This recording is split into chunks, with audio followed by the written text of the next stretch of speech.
Nós vamos meditar na Palavra de Deus. Nós estamos olhando esses domingos, domingo passado, esse domingo, para o livro do profeta Joel, conhecido como livro de um profeta menor. É bom a gente lembrar sempre que o livro não é designado menor, em razão de ser Joel de menor importância como profeta em Israel ou Judá, mas simplesmente porque é um livro mesmo menor, escreveu menos, mas tem igual importância, porque era a boca do Senhor que se abria para anunciar ao povo a vontade de Deus, o propósito de Deus, para conduzir o povo no caminho que Deus estava estabelecendo. Semana passada nós avaliamos aqui uma reflexão onde tratamos do caos à esperança. O caos está no capítulo 1. Toda dificuldade, toda luta, toda dor, toda crise que Israel atravessava como nação. Crise generalizada, né? E depois nós iniciamos no capítulo 2 o anúncio da esperança. Deus começa a anunciar esperança. Falar, né, da graça dele que vem, que há de vir sobre o povo, né, e há de trazer, de fato, ações de cuidado, de carinho, de restauração da sorte. O versículo 12 do capítulo 2 nos faz menção com muita clareza disso, e Deus vai dizer através do profeta: apesar de tudo e acima de tudo, né, o Senhor é aquele que age, aquele que atua. Hoje nós vamos ver um pouquinho mais adiante, no capítulo 2, a partir do verso 15, é um texto longo que eu quero ler com os irmãos e com as irmãs, e nós vamos meditar aí, da necessidade então, que a crise trazia à vida de Israel e ao seu povo, né? A abundância, da necessidade à abundância. E o texto é do capítulo 2, verso 15 a 32, vai ser projetado, mas se você puder, mantenha aí a sua Bíblia também aberta, porque nós vamos mencionar, nos voltar a alguns versículos desse texto, e é bom que você possa acompanhar também, enquanto meditamos na Palavra de Deus, junto a essa porção, né, do revelar do Senhor ao nosso coração, por meio do profeta Joel, como revelou ao povo de Israel lá atrás, né? Joel 2, versos 15 a 32. Tocai a trombeta em Sião, promulgai um santo jejum, proclamai uma assembleia solene. Congregai o povo, santificai a congregação, ajuntai os anciãos. Reuni os filhinhos e os que mamam. Saiam o noivo da sua câmara e a noiva do seu aposento. Chorem os sacerdotes, os ministros do Senhor entre o pórtico e o altar. E orem: poupa o teu povo, ó Senhor, e não entregues a tua herança ao opróbrio, para que as nações façam escárnio dele. Porque hão de dizer entre os povos: onde está o seu Deus? Então o Senhor se mostrou zeloso na sua terra, compadeceu-se do seu povo, respondeu-lhe e disse: eis que vos envio o cereal, e o vinho, e o óleo, e dele sereis fartos, e vos não entregarei mais ao opróbrio entre as nações. Mas o exército que vem do norte, eu o removerei para longe de vós, lançá-lo-ei em uma terra seca e deserta. Lançarei a sua vanguarda para o mar oriental, e a sua retaguarda para o mar ocidental. Subirá o seu mau cheiro e subirá a sua podridão, porque agiu poderosamente. Não temas, ó terra, regozija-te e alegra-te, porque o Senhor faz grandes coisas. Não temais, animais do campo, porque os pastos do deserto reverdecerão. Porque o arvoredo dará o seu fruto, a figueira e a vide produzirão com vigor. Alegrai-vos, pois, filhos de Sião, regozijai-vos no Senhor, vosso Deus, porque Ele vos dará em justa medida a chuva, para descer como outrora a chuva temporã e a serôdia. As eiras se encherão de trigo, e os largares transbordarão de vinho e de óleo.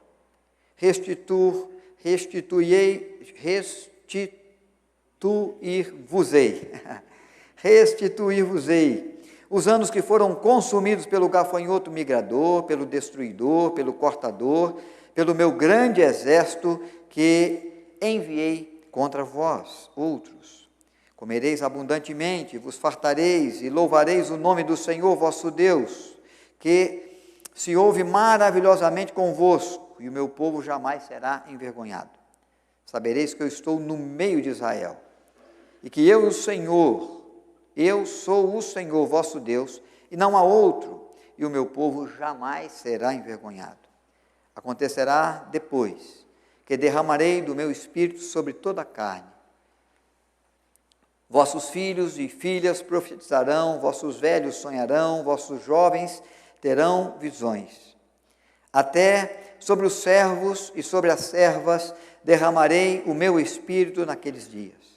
Mostrarei prodígios nos céus e na terra, sangue, fogo e coluna de fumaça. O sol se converterá em trevas, a lua em sangue, antes que venha o terrível dia do Senhor. E acontecerá que todo aquele que invocar o nome do Senhor será salvo, porque no Monte Sião e em Jerusalém estarão os que forem salvos, como o Senhor prometeu, e entre os sobreviventes, aqueles que o Senhor chamar. Que Deus possa acrescentar graça e bênção ao nosso coração, à nossa vida, na reflexão que fazemos da sua bendita palavra. Amém, queridos? Muito bem. Da necessidade à abundância. Seguindo aqui nas nossas reflexões, né, junto a esse texto. Todos nós temos necessidades, né? Por diversas causas e por atravessar, às vezes, algumas crises. Pode ser dificuldade financeira, pode ser dificuldade nas lutas junto aos relacionamentos, dificuldades na busca do realizar de sonhos e projetos. A nossa vida ela é sempre desafiada, nós passamos por tempos difíceis, por tempos de crise também, às vezes dificuldades que enfrentamos, lutas que passamos, necessidades que vivemos por causa do nosso pecado, por causa da nossa desobediência ao Senhor. A verdade é que em todo tempo, se formos ser sinceros com a nossa vida, em alguma área do nosso viver vai existir alguma dificuldade, alguma necessidade que passamos, que vivemos, algo que precisa ser consertado, algo que precisa ser restaurado, algo que precisamos receber de Deus, porque tem nos faltado. Assim como em Israel, nesses dias do profeta Joel. Então, algumas verdades que eu quero meditar com os irmãos hoje. A primeira delas é essa: a quem o texto se refere, para quem ele é dirigido, a quem ele anuncia esperança, a quem ele fala das crises, do caos, da dificuldade, da necessidade, né, do agir de Deus, da necessidade de se voltar para o Senhor, de se buscar o Senhor. Normalmente nós dizemos que quem precisa de se arrepender, quem precisa se voltar para o Senhor, é o povo lá do mundo.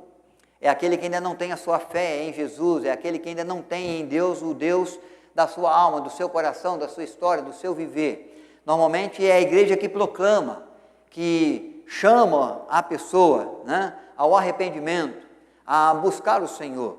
Nós achamos que normalmente essa é a nossa missão, né? Nós falarmos àqueles que estão no mundo para que possam se arrepender do seu mau caminho, possam abandonar a sua idolatria, possam abandonar a perversidade, a maldade, possa se corrigir, né, dos seus erros, possa se voltar para o Senhor e se livrar das suas corrupções.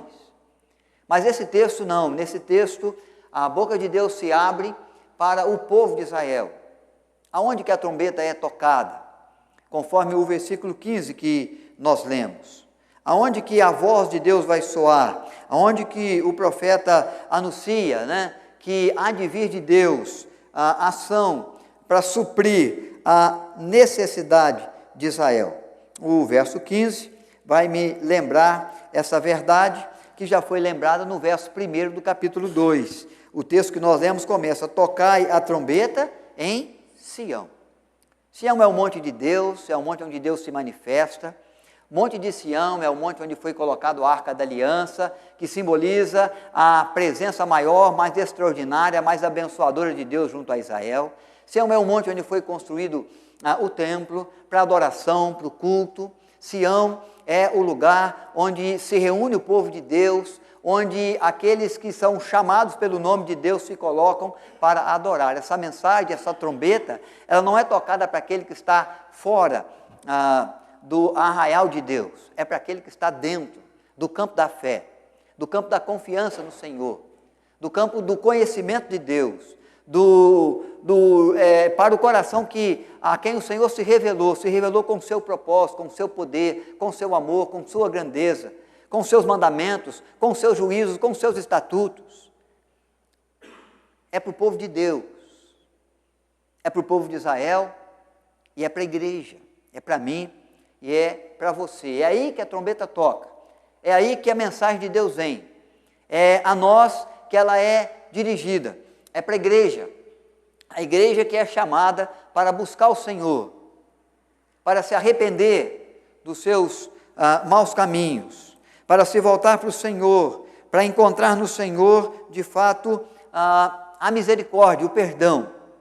Então nós vemos, irmãos, que essa palavra é dada e é dirigida. É dirigida a quem? O verso de número 15 ainda diz, dirigida à Assembleia Solene. Aqueles que se reúnem solenemente para adorar, para buscar, para cultuar, para sacrificar, para oferecer sacrifícios em favor da sua vida, em favor do seu povo, em favor da nação, em favor da sua família. É aquele que vem para agradecer, é aquele que vem para reconhecer pecado, é aquele que vem para clamar por auxílio e socorro. E o texto ainda vai um pouco mais à frente, no versículo seguinte, porque vai dizer que vai se congregar o povo, vai se congregar para se santificar, para manifestar de fato o arrependimento sincero, como nós já vimos no domingo passado, com o coração sincero, com a alma aberta, com lágrimas dos olhos, rasgando não as vestes como o sinal de uma encenação, de uma hipocrisia, mas rasgando o coração e a alma como sinal de integridade, de clareza, de transparência diante de Deus. E aqui o profeta agora vai dizer quem que é que vai fazer isso. Ele vai dizer do ancião até a criancinha que mama no peito.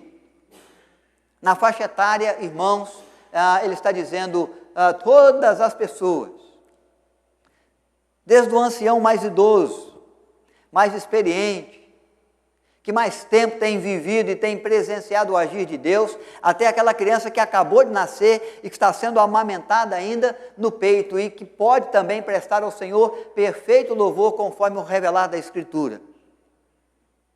Não é destinado a uma faixa etária, mas é para todo mundo. É para criança, é para adolescente, é para jovem, é para casados, é para solteiros, é para anciãos. Todos devem buscar o Senhor, todos são chamados a se apresentar diante de Deus, com o seu coração, com a sua vida, com o seu arrependimento, com a sua sinceridade, com a sua adoração, com a sua gratidão, com a sua busca por Deus no propósito de clamar pela sua ajuda, pelo abençoar da sua mão. É voltada para todo ser humano que conhece o Senhor, que pode colocar nele, tem colocado nele a sua confiança. Não há distinção de pessoa aqui. Não tem uma faixa etária que fique fora do chamado de Deus para aqueles que precisam buscar. Mas há uma expressão aqui, uma menção muito especial sobre o ancião, e depois vai haver uma menção também sobre o profeta, sobre o sacerdote. E ancião aqui não é apenas o mais idoso, mas aquele que já viveu um tempo de experiência com o Senhor, que já pôde contemplar por mais tempo da sua vida, da sua história, o agir de Deus junto a Israel, o mover de Deus na direção da nação, a resposta que Deus dá à prece daquele que clama.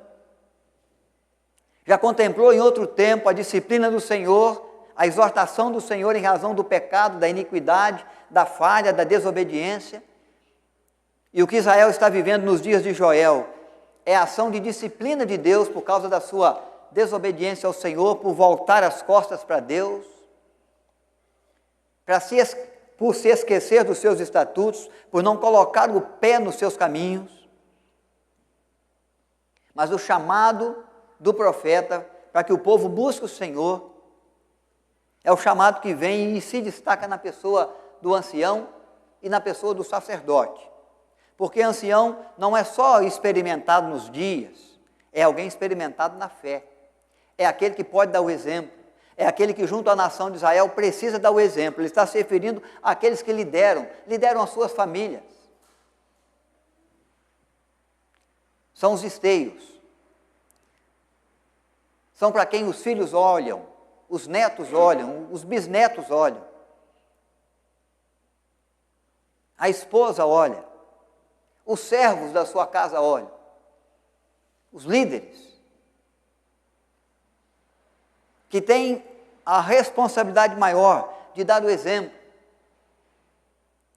Então Joel está dizendo, é preciso que todo o povo se volte para Deus, desde a criança mais novinha até o ancião mais idoso, ou do ancião mais idoso, por isso ele começa aí, até a criança mais novinha, aquela que ainda é amamentada. E o exemplo tem que vir do ancião, tem que vir do líder. O exemplo tem que vir do choro, do clamor a Deus, do arrependimento e da busca e da oração, para que Deus possa ouvir o clamor do povo, tem que começar pelo sacerdote. É a liderança que é conclamada primeiro, a vir primeiro. É aquele que tem experiência, aquela que tem experiência de fé, que é chamada a dar o exemplo. Porque ele está dizendo, o nome de Deus está sendo difamado por aí. As outras nações estão desacreditando o nome do Senhor de Israel. Porque a nossa terra está sendo assolada, porque o nosso povo está sendo castigado, porque o caos, a miséria, porque as crises são colocadas e têm vindo uma atrás da outra, e cada uma numa intensidade ainda mais forte. Nós já não temos gado no curral, já nós não temos mais colheitas para colocar nos nossos celeiros. Nós não temos mais animais para ofertar ao Senhor, não temos óleo, não temos azeite para derramar junto ao holocausto. Os levitas, os sacerdotes estão também sem comida, porque não há ofertas. E se não há ofertas, porque a terra está seca e sedenta, e o momento é um momento de fome, o profeta também não tem o que comer, o levita também não tem com que se alimentar, porque ele vive das ofertas. Parte das ofertas que são trazidas ao Senhor servem para o sustento do sacerdote, servem para o sustento do levita.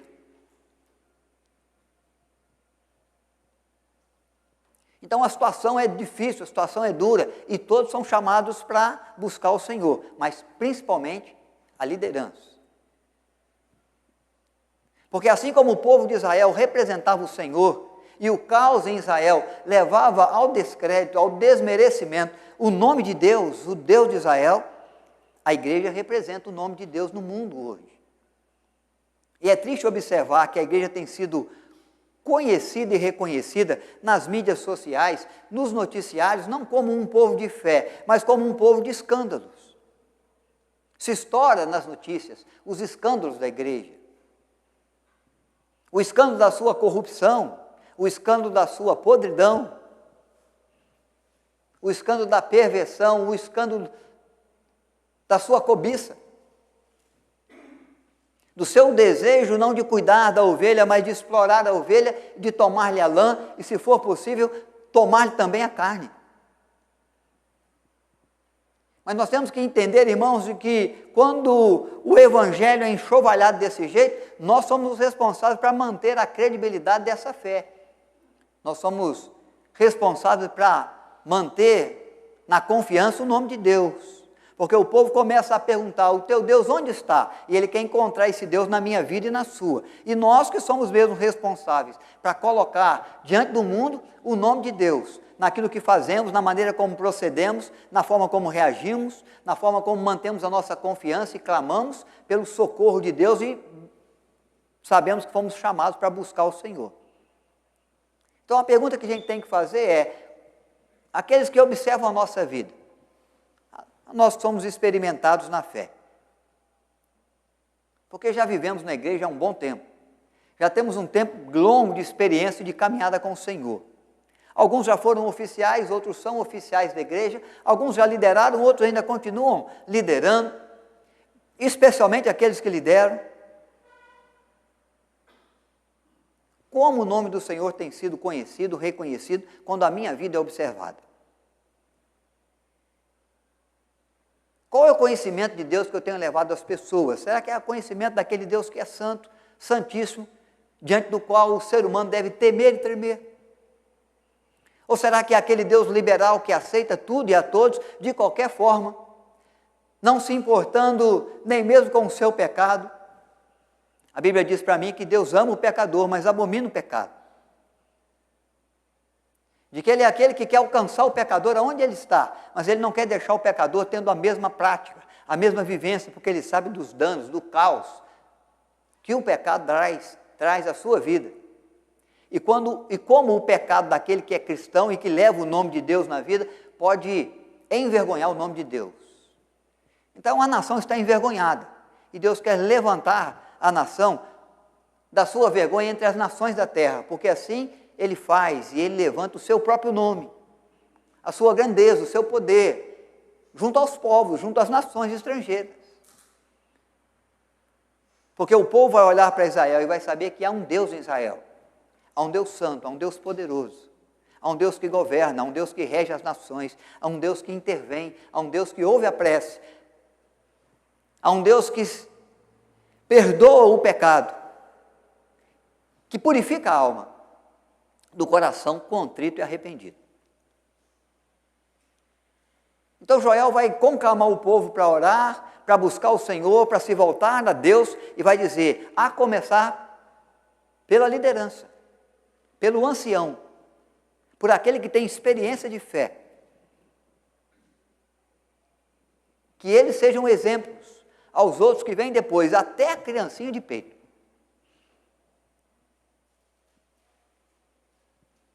E é aí que nós somos conclamados a nos colocar diante de Deus, a buscar o Senhor, a considerar o nosso caminho, a considerar as nossas escolhas, a considerar os princípios que são vistos, observados pelos outros na nossa vida, para ver se nós estamos dentro do propósito de Deus ou não, se estamos glorificando o nome de Deus ou não, se estamos sendo motivo de honra, de glória para o nome de Deus, ou de vergonha, de vexame, em razão daquilo com que nós nos envolvemos, em razão daquilo que falamos, da maneira como nós escolhemos, tomamos as nossas escolhas e decisões, e nos portamos, e nos assentamos a essa mesa ou aquela, e participamos disso ou daquilo.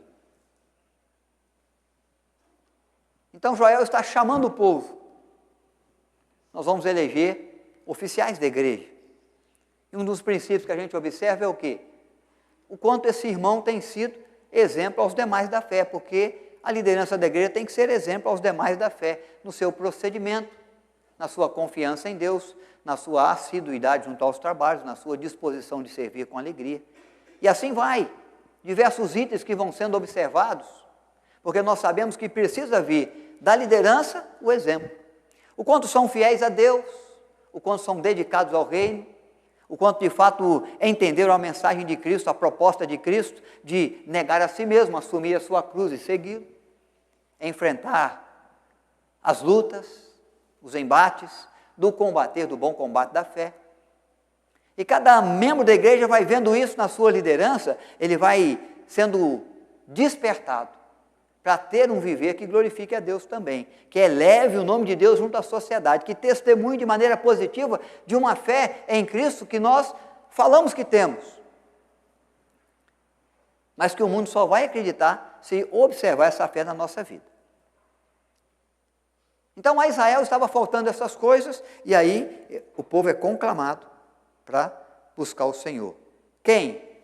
Toda a faixa etária, mas principalmente a liderança, para poder dar o seu exemplo de busca pelo Senhor. E aí, em razão disso, o que nós vamos observar são os resultados. O povo vai buscar o Senhor, e se buscar, o Senhor vai agir. Há sempre uma resposta do coração de Deus para aquele que clama. Há sempre algo no altar de Deus para ser oferecido, para ser realizado na vida daquele que o busca. Há resultados, há recompensa de Deus para o coração contrito, arrependido. Deus manifesta misericórdia, Deus traz perdão, Deus derrama da eficácia do sangue de Cristo que celebramos essa noite para purificar, para limpar todo o nosso pecado. Há sempre resultado de bênção de Deus para a vida daquele que se coloca na sua presença. Hebreus capítulo 11, versículo 6 vai dizer que sem fé é impossível agradar a Deus. É importante que aqueles que busquem a Deus confiem de que de fato Deus existe, porque Ele é o quê? O galardoador de todos que o buscam. É Ele que dá o galardão, é Ele que oferece a recompensa. É Ele que contempla o coração sincero, é Ele que vê a dedicação do servo bom e fiel, é Ele que contempla com alegria o empenho da serva boa e diligente, daqueles que sabem ser fiéis no pouco e que Deus então vai colocá-los sobre o muito. Vão poder entrar no gozo do Senhor, vão poder herdar as mansões celestiais, que o coral bem nos lembrou no seu segundo hino aqui, de edificação à nossa vida, lembrando que somos peregrinos aqui.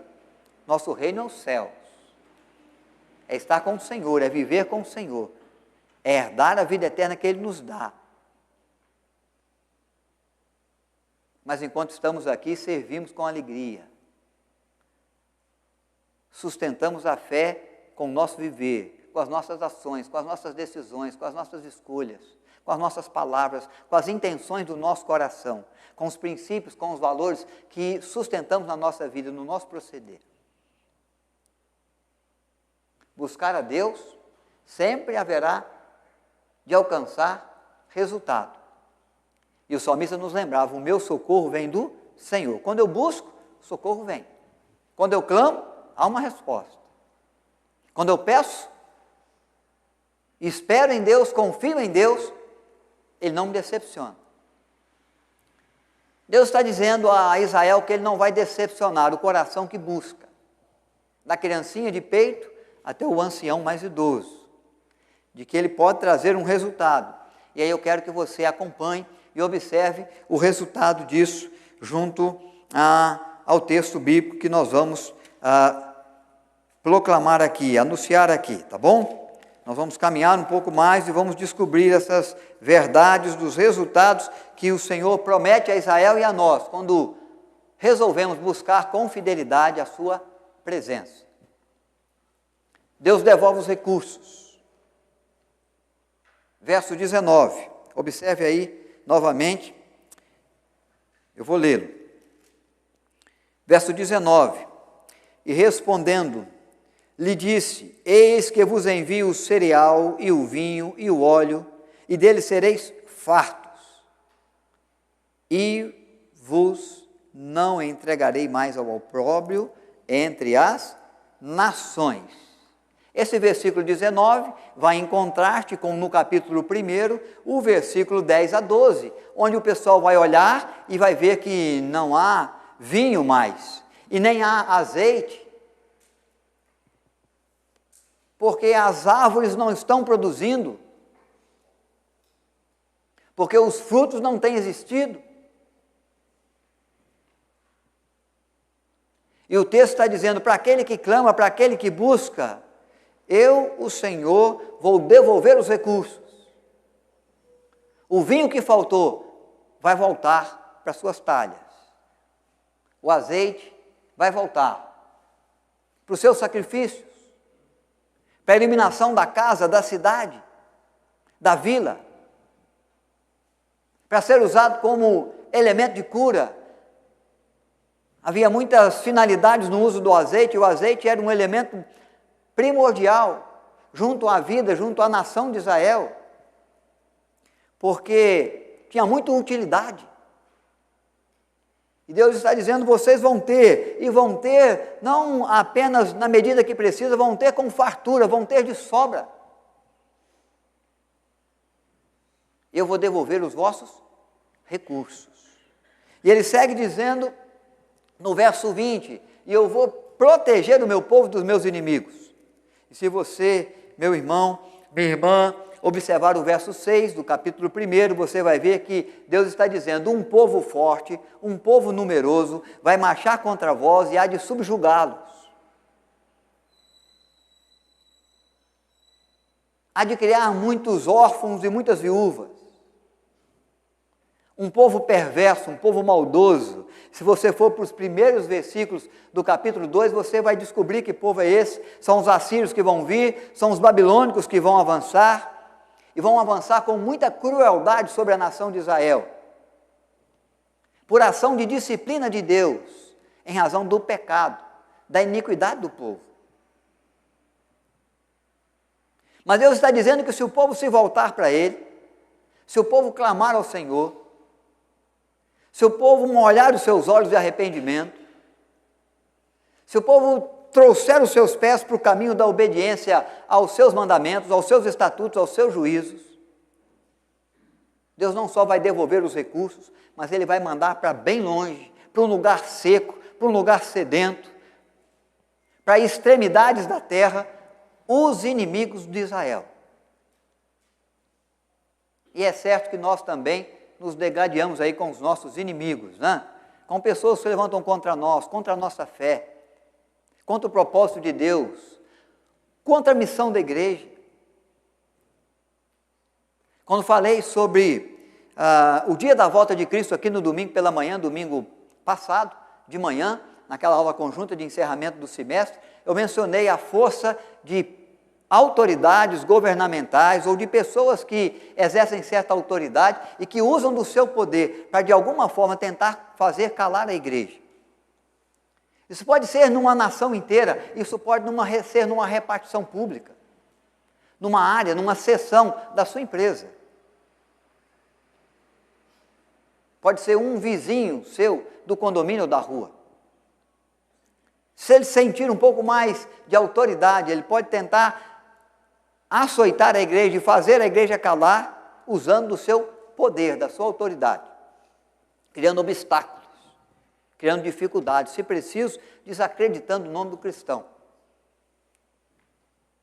e ridicularizando a sua fé, e se for possível, lançando no cárcere e açoitando e até matando, como o Império Romano fez com muitos dos nossos irmãos, com os muitos mártires que fez junto à igreja dos apóstolos. Isso que ocorreu lá ainda ocorre em alguns países do mundo, como a Coreia do Norte, como o próprio Egito, que também nos impede de proclamar com liberdade o Evangelho de Cristo. E há muitas outras nações de uma janela chamada 10x40, que portas abertas faz questão de acompanhar e de proclamar e de clamar a igreja para orar pela igreja perseguida, a igreja escondida, a igreja que não pode se reunir em tempo como nós nos reunimos. São inimigos de igreja, ou são inimigos de Deus, são inimigos da igreja, são inimigos da fé. E Deus diz, se nós clamarmos, Ele pode levá-los a lugares desertos, para que vivam dificuldades. E pode colocá-los em extremos, distantes da presença do seu povo.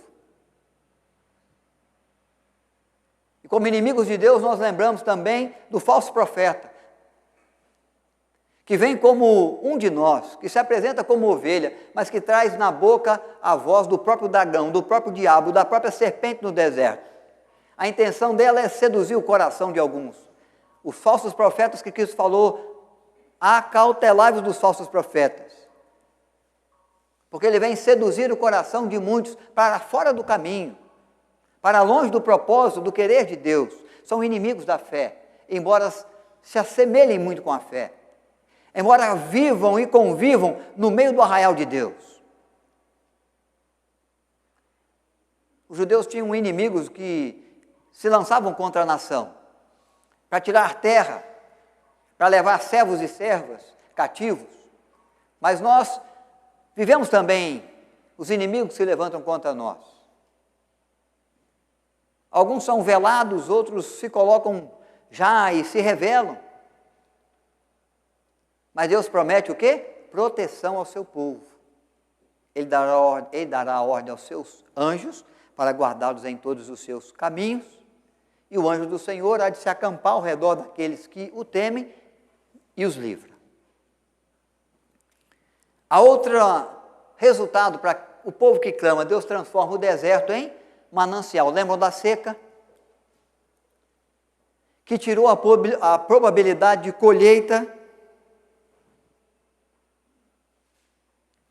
Capítulo 1, verso 19, verso 20, é mencionado como causa de crise em Israel.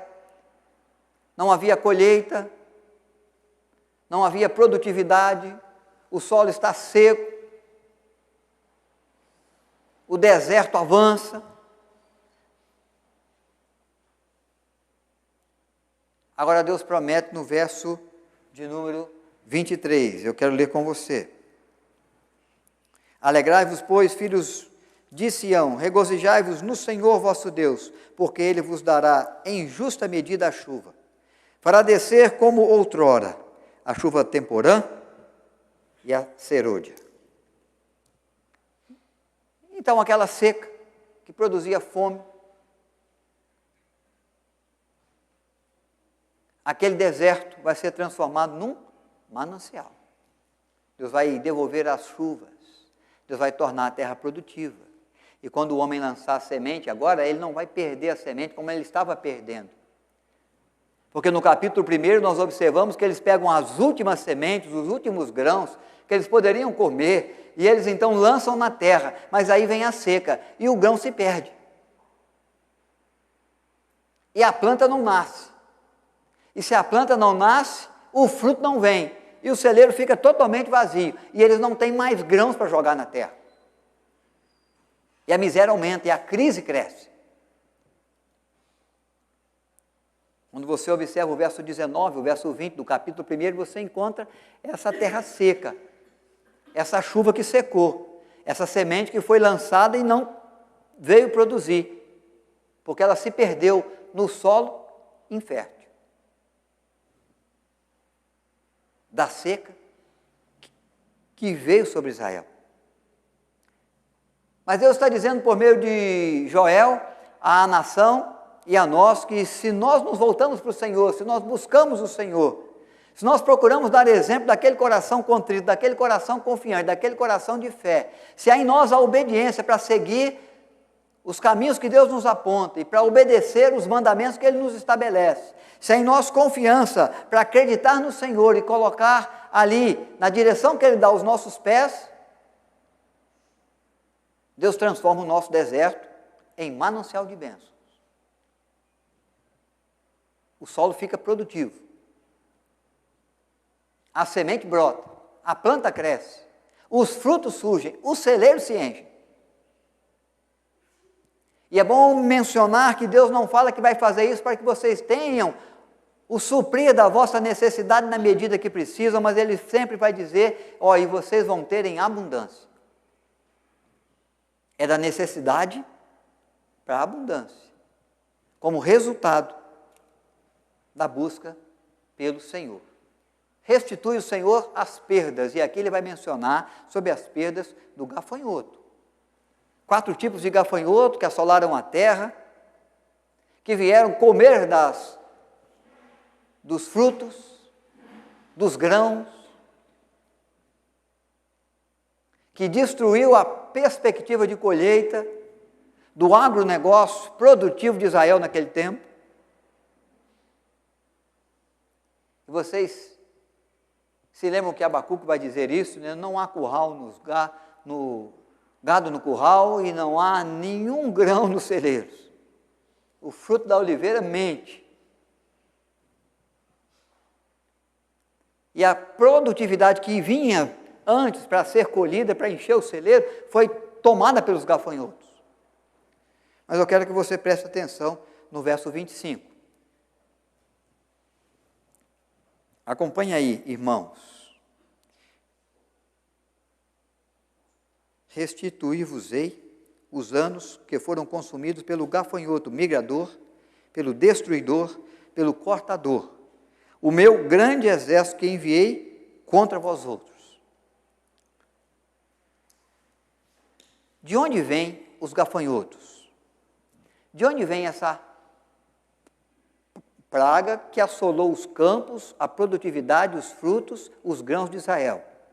Normalmente nós dizemos assim, só pode ter vindo do inferno. Só pode ter sido enviado pelo diabo. Ah, foi um inimigo qualquer que colheu esses gafanhotos, multiplicou esses gafanhotos e soltou nas nossas lavouras. Deus está dizendo, o meu exército, é Deus que enviou.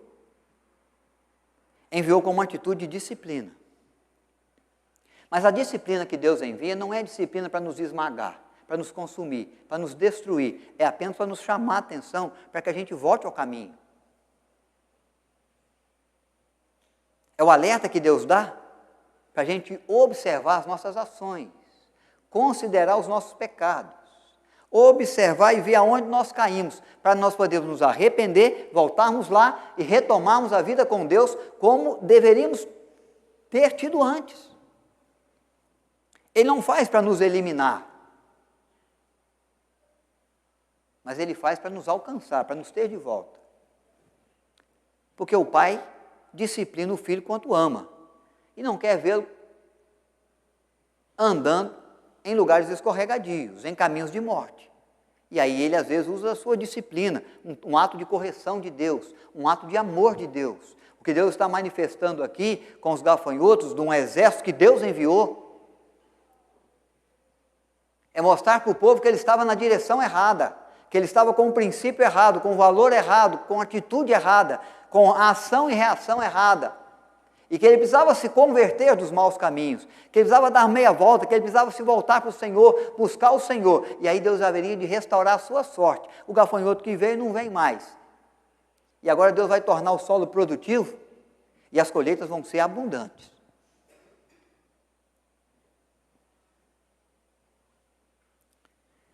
Verso 26, comereis abundantemente e vos fartareis, e louvareis o nome do Senhor vosso Deus, que se ouve maravilhosamente convosco, e o meu povo jamais será envergonhado, e sabereis que eu, Senhor, estou no meio de vós,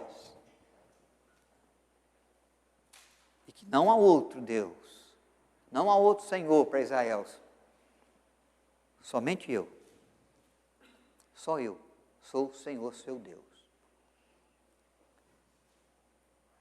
Então vem a mensagem que conclama o povo a se voltar para Deus, porque quando nós nos voltamos para Deus, há resultados. Deus torna o fraco forte. Deus fortalece aquele que está fraco. Qual que era a visão das outras nações, das nações estrangeiras, dos gentios, quando eles contemplavam Israel no tempo do profeta Joel? É uma nação fraca. A nação está envergonhada, está cheia de crise. A crise política, a crise econômica, a crise espiritual, na espiritualidade estão perdidos. Contemplamos Israel e perguntamos para ele, onde está o seu Deus que os abandonou? Não há resultado no trabalho, não há resultado na colheita, não há resultado no multiplicar do rebanho, não há resultado no trabalho das suas mãos, no comércio, na ação do rei, na política, no governo que o rei faz, nas estratégias que ele monta, nas parcerias, nas alianças que ele busca fazer. Não há resultados. A nação está envergonhada, é uma nação fraca, não pode vencer os exércitos que vêm, não tem estabilidade econômica nem política. E o nome de Deus vai sendo envergonhado com a vergonha da nação.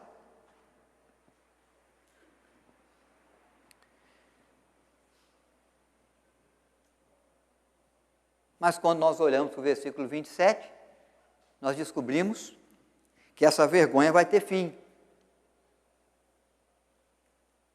sabereis que eu estou no meio de Israel, e que eu sou o Senhor, vosso Deus, e não há outro, e o meu povo jamais será envergonhado. Nós vamos mudar essa sorte, nós vamos mudar esse título, porque o nosso Deus é aquele que pode fazer forte o fraco, e pode tomar aquele que é tido como tolo e torná-lo sábio, e pode tomar aquela nação que anda em vergonha e torná-la uma nação forte, confiante, restaurando a sorte da família, restaurando a sorte do povo. Se o povo buscar, a recompensa. Se buscamos o Senhor, se clamamos, se reconhecemos o nosso mau caminho, se nos arrependemos do nosso pecado, se colocamos a nossa confiança em Deus, se esperamos de fato no Senhor o resultado do trabalho das nossas mãos, o Senhor é aquele que há de agir por nós, agir em nosso favor, há de devolver os recursos, há de lançar para longe os inimigos e vencê-los. Quantas batalhas Deus de Israel venceu em favor de Israel, sem que Israel levantasse uma espada sequer. Como Deus fez para livrar o povo do Egito, daquela nação forte e poderosa. Tirou-os de lá, sem nenhuma guerra, sem nenhum conflito, sem Israel levantar nenhum escudo, nenhuma espada. O agir de Deus, com mão forte e poderosa, os tirou. E como Ele os colocou na terra, na conquista de Jericó, com um toque de trombetas, com gritos, com clamor do coração confiante no agir de Deus, e as muralhas tombaram. Um Deus que transforma o deserto em manancial, um Deus que restitui as perdas que o devorador vem tirar de nós, da nossa casa, do nosso trabalho, do resultado das nossas mãos, do empenho, da dedicação da nossa vida, e Deus pode restituir. E Deus restituiu tudo a Jó, que perdeu tudo senão a vida, e recebeu tudo em dobro, porque o nosso Deus é o Deus que restitui, e Ele é aquele que fortalece a tal ponto de Paulo poder expressar a sua confiança em Deus, dizendo: tudo posso naquele que me fortalece. Não há nada impossível para nós, não há nada que nós possamos vencer, não há nada que não há inimigo que a gente não possa combater, resistir, persistir, vencer, quando Deus nos fortalece. Não há situação ou circunstância que nos leve ao naufrágio, que nos jogue na lona, que nos faça desistir, que venha nos envergonhar, se o Senhor resolve agir com resultado à nossa busca, ao nosso clamor, agir em favor de nós. Então Deus é aquele que faz isso, e é aquele então que vai gerar e vai quebrar alguns paradigmas, versos 28 e 29. Quando Deus age, quando Deus atua, paradigmas são quebrados.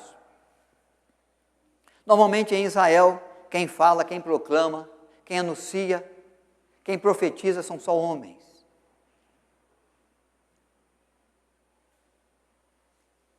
Mas Deus é aquele que promete que se o povo escutar a sua voz, se o povo atender a sua voz, se houver de fato no povo o desejo de acertar a sua conduta, Deus vai enviar o seu Espírito.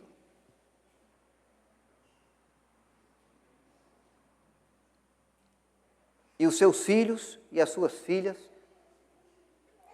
profetizarão. E o que mais o texto diz para nós? Seus velhos, os anciãos, os idosos, sonharão. Normalmente, meus irmãos, a conversa do velho é a conversa do saudosista. Porque quando eu era mais novo, no meu tempo é que era bom. Porque nós fazíamos assim, nós fazíamos assado, nós éramos felizes e nem sabíamos. E você encontra com uma pessoa idosa, ele quer contar para você do que ele passou, do que ele viveu, da experiência que ele teve, do sonho que ele realizou, de como que foi que ele conquistou a namorada, a esposa, né? A mulher da sua vida, de como foi que ele pôde servir ao Senhor na sua juventude, no tempo em que ele não tinha problema de saúde nem limitação física. Então, normalmente, o idoso é aquele que vive olhando para o retrovisor, naquilo que ele já pôde, naquilo que ele já fez, naquilo que ele já realizou. O que é bom, o que é produtivo, o que ainda bem que ele pôde fazer. E eu já estou caminhando para lá, eu tenho contado bastante história também já. Mas Deus está dizendo assim à nação de Israel: o idoso, o ancião, ele vai continuar sonhando, ele vai continuar olhando para frente, ele vai continuar acreditando no que ele pode fazer, no que ele pode alcançar, no que ele pode realizar. Isso normalmente é atitude de jovem, não é isso? O jovem tem sonho, o jovem quer chegar lá, o jovem quer fazer acontecer, o jovem quer tornar o seu nome célebre de alguma forma. O idoso fala assim: eu já estou indo agora de ladeira abaixo. Quando a ação de Deus vem, não tem esse negócio de ladeira abaixo para ninguém, nem para o ancião, para o idoso mais idoso, nem para aquele que é mais limitado nas suas ações hoje por causa da idade, por causa do desgaste físico, por causa das enfermidades que chegaram. Para todos os anciãos, para todos os idosos, eles vão continuar sonhando. Serão cheios de seiva e de verdor, como a árvore plantada junto aos ribeiros. Serão produtivos, sonharão. Quando Moisés pensou que não ia produzir mais nada, 80 anos, e o que passa disso é canseiro e enfado, Deus o tomou para ele fazer uma grande obra que ele não conseguiu fazer antes. Ser o líder, o escolhido de Deus, o homem que Deus levantou para tirar Israel do Egito. Chegou aos 120 com a mesma robustez de 80, como a sarça que ardia e não se consumia, no momento do seu chamado. Aqueles que vivem dentro do projeto de Deus, aqueles que têm a habitação do Espírito Santo de Deus no coração, na alma, não vem o peso da idade, eles sonham. Eles sempre acreditam que podem, que Deus tem um plano, que Deus tem um propósito, que Deus tem uma obra, que Deus tem uma missão, que só encerra para nós quando nós fecharmos os olhos aqui, na terra, e abrimos na eternidade. Não há aposentadoria. Não há situação, não há circunstância, não há limitação que nos impeça de fazer o que Deus tem nos chamado para fazer. E muita coisa nós não podemos realizar e vamos realizar para a glória de Deus, para o crescimento da igreja, para a edificação do povo do Senhor, se nos colocarmos nas mãos de Deus. Porque Deus é aquele que sempre nos surpreende no agir grandioso da sua mão. Depois ele vai dizer que os jovens também vão ter uma atitude diferente. Verso 28 e 29. E acontecerá depois dessas coisas, depois de escutar, depois de atender, depois de acertar a vida, derramarei o meu espírito sobre toda a carne. Filhos e filhas profetizarão, homens e mulheres. Velhos sonharão, jovens terão visões. Visão aqui não de ser um visionário, porque isso o jovem já é, tá? Mas o jovem é aquele que tem boa vontade, tem visão, tem sonho, tem projeto, mas não tem experiência ainda. Não conhece da vida ainda o bastante para tomar o caminho certo da primeira vez. E ainda bem, porque ele é jovem, então ele pode errar. Ele tem tempo de errar, de consertar, de voltar atrás, de tentar de novo, de entrar num caminho, de descobrir que aquele caminho não é o que ele gostaria, não é o caminho de Deus para ele, não é aquilo que chamou de fato e que apegou de fato o seu coração. Então ele pode mudar, ele muda o caminho da sua vida profissional. Ele sonha em ser jogador de futebol, depois ele vai ser o cara que vai trabalhar na área da saúde, na área da escola, numa empresa, na área de TI. E ela pode isso, e ele também. Mas quando o Espírito de Deus é derramado sobre a vida do jovem, ele é aquele que consegue enxergar a vida como ela é, ela consegue ser direcionada no caminho que Deus tem. E ele para de errar. Ele deixa de bater a cabeça aqui ou ali, se ele ouvir a voz de Deus. Se ele colocar em prática o ensino que a palavra de Deus tem. Para que ninguém despreze a sua mocidade, como Paulo falou a Timóteo. Olha, Paulo, Timóteo, tem gente que acha que você é novo demais, você não tem experiência, você não consegue acertar da primeira vez, você não conhece tudo, mas eu sei que você tem ouvido e praticado a palavra de Deus. Não abandone essa palavra, domine a palavra de Deus na sua vida, conheça o querer do Senhor para o seu viver, para que ninguém despreze a sua mocidade, a sua inexperiência. Então Deus está dizendo, os velhos ainda sonham, e os jovens vão viver a vida prática, tendo a visão certa da vida, para acertar da primeira vez, para aproveitar o seu tempo, para gastar a sua juventude dentro do propósito de Deus, para caminhar no caminho que leva ao bom resultado, para tirar os pés dos lugares escorregadios, para evitar más companhias e para não se envolver em projetos dessa vida, que não vão dar em nada, que vão vazar pela mão, porque são como coisas e edifícios construídos na areia, porque não ouviram, não obedeceram à palavra de Deus.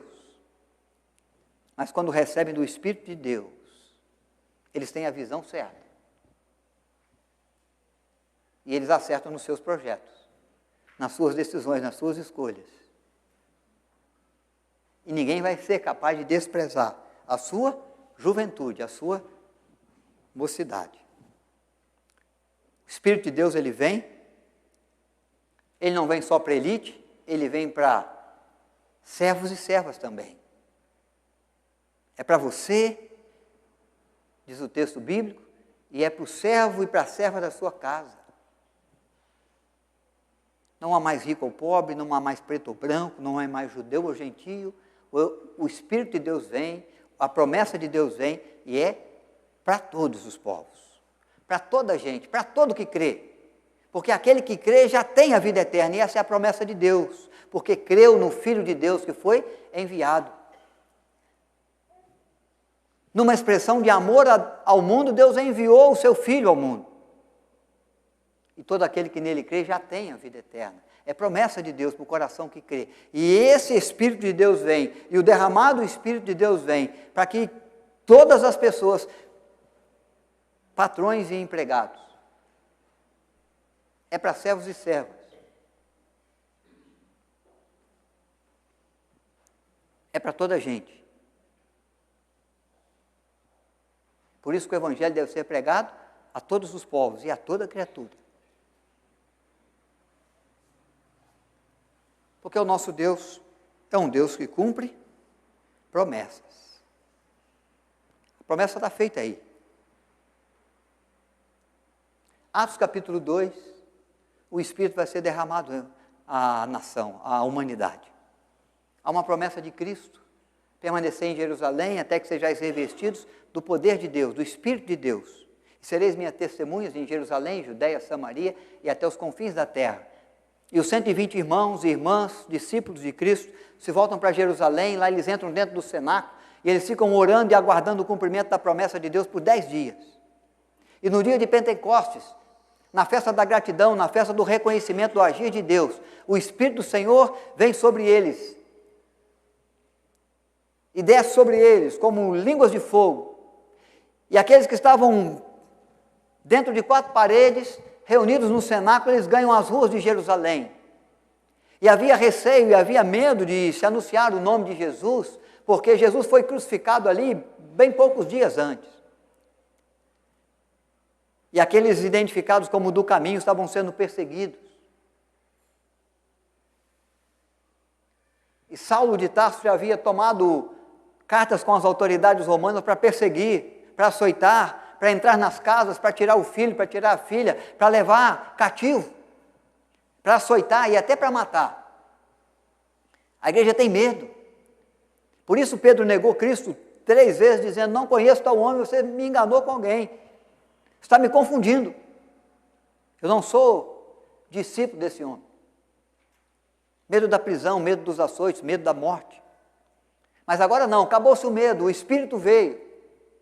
O extraordinário está acontecendo, o agir de Deus está sendo grandioso. Jerusalém está ouvindo o proclamar das grandezas de Deus para salvar o perdido na pessoa de Cristo, seu Filho unigênito que vem, e cada um ouvindo na sua língua materna.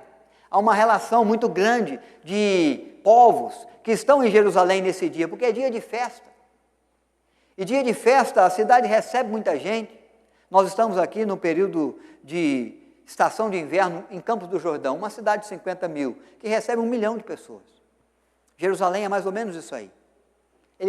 Ela tinha aproximadamente 50 mil pessoas no dia da igreja. Essa é a população da cidade, mas no dia da festa de Pentecostes vem gente de todo lado. E esse número, meus irmãos, tem certeza, se multiplica pelo menos 5 vezes. E eles vêm para vender as suas mercadorias e vender as suas ideias. E ali a voz de Deus se ergue como cumprimento da promessa. E as pessoas vão ouvir da grandeza de Deus. E Pedro vai tomar a palavra. E quando Pedro toma a palavra, ele não pode dizer assim: o que está acontecendo aqui é o cumprimento da palavra de Jesus de Nazaré. Porque no dia que ele foi assunto aos céus, ele disse: permanecei em Jerusalém, até que sejais revestidos do Espírito Santo, e sereis minhas testemunhas, e fareis discípulos de todas as nações, quando o meu Espírito for derramado sobre vós. Ele está falando para judeus. Judeus não creem em Cristo. Os judeus condenou a Cristo. O judeu crucificou a Jesus como um impostor. O que nós celebramos aqui, para o povo judeu naquele tempo, não tinha sentido, não tinha razão, é vergonhoso. Então Pedro toma a palavra e fala assim: vocês se lembram do profeta Joel? Do que ele falou no tempo da crise de Israel, no tempo do desespero, no tempo da miséria, no tempo que o povo se voltou contra ele, no tempo que a nação tomou o seu próprio caminho, se esqueceu dos caminhos de Deus. Derramarei sobre vós o meu Espírito.